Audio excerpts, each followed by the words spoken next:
ingredients. Meat. Chicken ba to, te? Beef or chicken? Beef select ang tawag. Beef, like strips, something. Then crab stick. And seaweeds. Side dish. Side dish to mushroom and rice. Rice bowl. Choice. Upgraded na sila dito. Lumaki na. Ngayon lang ulit ako Ha? Hindi naman. Tayo yata yung huling punta dito. Yung kasama natin si Kuya. Okay. Ayan. Yun. Wala akong masabi. Ngayon lang ulit ako nakapag-vlog. Hi guys, nandito ako ngayon sa gawaan ng light. Nagpapagawa ko ng light para sa vanity. Ito siya. Sana mag-okay. Ayun. May free fixing na yung cable, so it's good. Sana mag-okay siya. Ano lang to, 8 watts for 10 dirhams. And update ko kayo mamaya pag nasa bahay na ako. Bye-bye.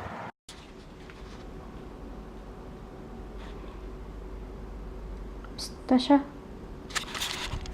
Hi! Nasa bahay na ako. Kararating ko lang. It is now 9 o'clock in the evening. Grabe. Super pag-aalala ni Lolo. Pagpasensyahan nyo na yung oiliness ko ha. Kasi galing ako sa labas. Super humid. And yeah. Nag-hotpot pa kami kanina. Tapos puro maaanghang yung pinaglalagay kong condiments. Ang init. Tapos yun, sobrang pag-aalala ni Lolo. Kasi nga, dapat before 8 kailangan nandito na ako. Kasi pupunta sila ng Dubai. Maglalaro na naman ulit. So, hindi niya na ako naantay. Kaya nag-aalala siya. Kasi wala pang taxi, so kailangan kong mag-bus. Nag-decide na lang akong mag-bus para bababa ko dun sa may airport road. Sa may malapit sa simbahan. Doon lang ako nag-taxi. Kasi pwede rin naman sana akong maglakad, pero medyo natatakot pa rin ako maglakad, lalo na pag gabi. Ako lang mag-isa. Ano pala ngayon? August 28. Ayan, nakalimutan ko na naman sabihin yung date. Ano ba? August 28. Bakit ayaw magbukas ng TV? Ayaw magbukas. Ayan. So, in-invite nga ako ni Ate Joyce kanina dun sa hotpot. Nag-dinner kami kasama yung dalawang anak niya. And, nung pauwi ako, napadaan ako sa sa may hardware. Parang bilihan talaga siya ng mga lights. So, ayan. Nakabili ako ng lights. Ito siya. Ayan siya. Dalawang maliit. Lalagay ko dito. Yan. Parang ganyan. I-fix ko muna siya. Tignan ko kung mag-work. Pero sana okay siya. Kasi, ito lang yung ginagamit kong lighting minsan. Kapag, wait. Makita ko sa inyo. Yan. Yan lang. Ito. Pero, sorry nabulag ko ba? Yan lang. Minsan, hindi nga ako satisfy mag-film. Kasi, pag gabi, minsan nasa mood akong gumawa ng gumawa ng mga video. Ang dilim-dilim naman. So, nakukulangan ako dun sa light na yun. Pag morning naman or any time na medyo maaga pa, wala naman ako dito. So, pagdadating ako, wala nang natural lighting na maaabutan. So, ito namang dalawang ilaw dito sa room is yellow. And gusto kong sana palitan. Kaya lang, syempre, baka hindi magustuhan ni Lolo. So, yeah.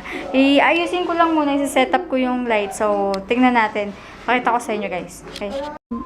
So, ito na yung setup ko ngayon. Ni-rearrange ko siya. Dati dito siya naka-face. Ngayon, dito na siya nakatapat sa may bed, towards sa bed. So, ito na siya. Nakabit ko na yung lights na nabili ko kanina.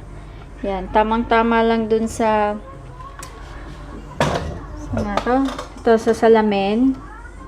Medyo madilim lang against sa light. Yan. So, medyo okay na siya. And, naka-open din yung nasa taas na clip-ons. So, yeah.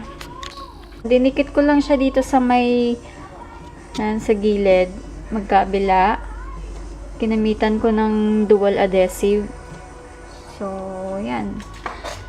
So far, yan, ganyan na yung itsura niya. Hindi ko alam kung okay siya bukas kapag dito nakatapat kasi yung dati dito siya lagay. So tama-tama kapag umaga tuwing nag-aayos ako, meron akong nakukuhang daylight, yung natural lighting. So ewan ko, so bukas titignan ko kung paano ako mag-makeup or paano ako mag-aayos bukas, kung okay lang ba even against the light, nakatalikod ako sa window. If hindi, kung mahirapan akong magkilay, kasi napaka-importante sa akin kapag nagkikilay ako, importante yung ilaw eh. Kailangan maliwanag kasi alam nyo naman yung kilay ko, tattoo na siya, so kailangan ko talagang ayusin. Doon ako natatagalan. So, we'll see bukas. I'll update you for tomorrow. Kung ito palang lighting na to, nakita ko lang to, tanggalin na, ipatay na natin kasi masyadong maliwanag. Yan, ganyan siya. Ito, nabili ko lang for 10 dirhams. So, dinikit ko lang siyang ganyan, then voila. Diba? Napagod ako maghugas ng natambakan kami ng hugasan sa lababo. Naiya naman akong iwan ng ganun kasi bukas may parating na maglilinis. First time nung maglilinis dito. Kung yung dating naglilinis, okay lang, hayaan ko lang sana eh. Kaya lang nakakaya naman na maabutan niya na ganun karami yung natambak yung hugasan. So, yun lang. So, hindi ako maglilinis bukas ng kitchen kasi yun nga, may dadating and lilinisan nyo yung kabilang room. Dito naman hindi kami nagpapalinis kasi kaya ko naman siyang linisan. So, yun lang. Labahan ko tambak. May nakasalang na eh. Pero, yeah, baka half nito tatapusin ko today din. Yun. Ang oras na ba? It's 10:59 na.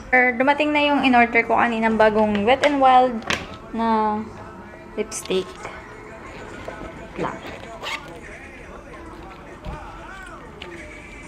Wait lang.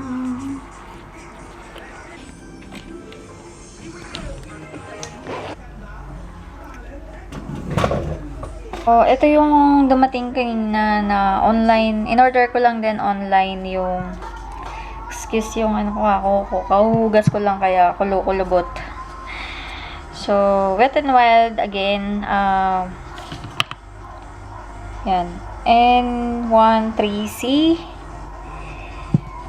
Bili ko ulit sa saan nga yun? Sun and Sand. Online base sa Dubai. So,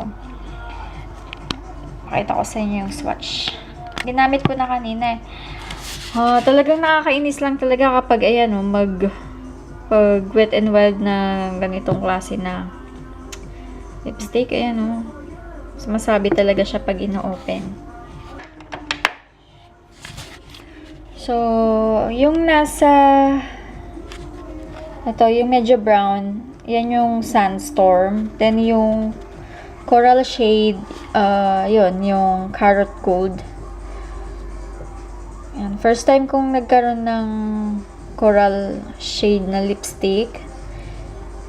Sabi nila okay naman daw. Hesitant pa ako kasi hindi ko alam nga kung pwede sa akin. Kasi, diba, yung iba talagang lipstick may binabagayan. So, yeah. Okay naman. Bukas yung dalawang light, okay naman din. Diba? Maliwanag pa rin naman. Happy ako sa kinalabasan ng pagkakabili ko. Aksidente lang tong pagkakabili ko nito kasi nadaanan ko lang siya eh. So, I'm happy for now. Ewan ko lang bukas kapag maglalagay na ako ng kilay. Sana okay naman para hindi ko na ulit siya ibabalik. So, yun lang. Wala na rin naman akong sasabihin, guys. Ano pa bang pwede kong i-update? Wala naman. I'm not sure kung makakapag-vlog ako bukas. So, yeah. I'll see you tomorrow. If not, I'll see you soon. See you guys. Good night. Mwah!